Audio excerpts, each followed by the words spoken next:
বন্দর নগরী চট্টগ্রামত বাণিজ্যিক স্থাপনা বাইতে বাইতে দিন দিন সংকুচিত হওয়ার খেলাধুলার মাঠ। তবে এবার তরুণ সমাজরে মাঠ ও খেলাধুলার প্রতি আগ্রহ বাড়াইতো জমকালো আয়োজনের মধ্য দিয়ে চট্টগ্রামের রাহাত্তারপুল পুলিশ বিট মাজার গেট এলাকার যাত্রা শুরু করছে রুকিয়া স্পোর্টস অ্যারেনা।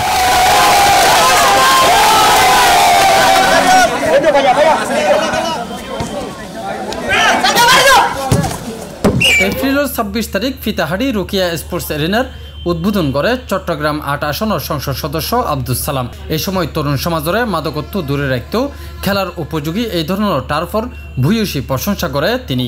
এলাকাও সুন্দর, পরিবেশ সুন্দর, খেলাও সুন্দর, মানুষ সুন্দর। আশা করি এলাকার যে অভাব আছিল ইয়ার মোচন হয়ে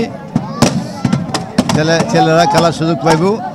এই সুযোগের কারণে সমাজের অস্থিরতা দূর হইব, মাদক উত্তম বাঁচিব, অসুন্দর কর্মকর্তন বাঁচিব। আমি আশা করি যে এই মাঠের মাধ্যমে খেলোয়াড় সৃষ্টি হইব, মানুষ খেলা উপভোগ করবে।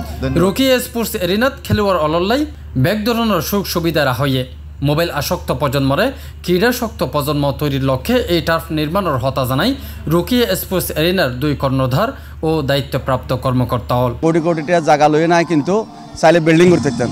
আমি বিল্ডিং নগরে শুধু ফোয়াশার অবৈধ হামল লিপ্ত নয় বেলায় বলিও না। আজি রুকিয়া স্পোর্টস এরিনা আজি উদ্বোধন করছে। মাঠটান করলে জলদি যুবক ভাই ওলাই একটা অনুরোধ তাইব মাঠের যেন সৌন্দর্য বজায় থাকে চারিদিকে, এইভাবে আইনে মাঠটান ব্যবহার করবেন। ওনারা C+ টিভির মাধ্যমে যদি আইন ওনারা বিশেষ একটা ডিসকাউন্টের ব্যবস্থা আছে। ওনারা বেগুন আর সুন্দর সহযোগিতা করবেন ইয়ান এলাকার সাথে সাথে করলে ওনারা সহযোগিতা চাই। তরুণ সমাজের অসামাজিক কার্যক্রম দূরে রাখতে এই টার্ফর যাত্রারে ইতিবাচক বলি হর এলাকাবাসী ও খেলোয়াড় হল। এলাকার মধ্যে মাঠ দরকার, মাদকত্ব বাঁচি পেলে বলি আর খেলার প্রতি ইন্টারেস্ট তাহলে বেকুন আছে এলাকা মাঠ পাই আর সৌভাগ্য। ইউএল লোকেশন হল দি রাহাত্তারপুল একদম সুদা রোড মাজার গেট ফুল স্পিড রকিয়া ফার্মেসির অপোজিট হল দি অন্য টার্ফ হতুন আলহামদুলিল্লাহ রেট গো সস্তা হবেন ১২,০০০ ফোন এটা পাবেন ১৩,১২০০। তারা এই আয়োজন করছি তার অসংখ্য অসংখ্য ধন্যবাদ। আর অত্যন্ত খুশি হই মাটি নাটে করছি তারা এলাকা তারা তো আর বাদ দিয়ে যায় খেলা হান্ন করিব। আর জিসির মোড় এবং অদার্স জায়গায় খেলতাম এটা বেশি আর টাপ বাড়া লইতো এখন খুব কম এবং রিজনেবল প্রাইসে আর এটা ফায়ার ইয়ন লাতি হল ১২০০ টিয়া এবং দিন হল ৮০০ টিয়া। ওনারা অবশ্যই ইয়ন মধ্যে আইবেন চাইবেন এবং খেলিবেন। আর এলাকার ভিতরে ওখানে বাকুলে উঠলে টার্মান আসিল ওরা যারা আয়োজন করছে খুব সুন্দর করছি।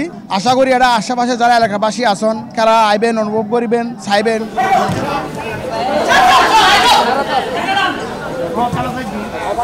C+ TV Chittagong.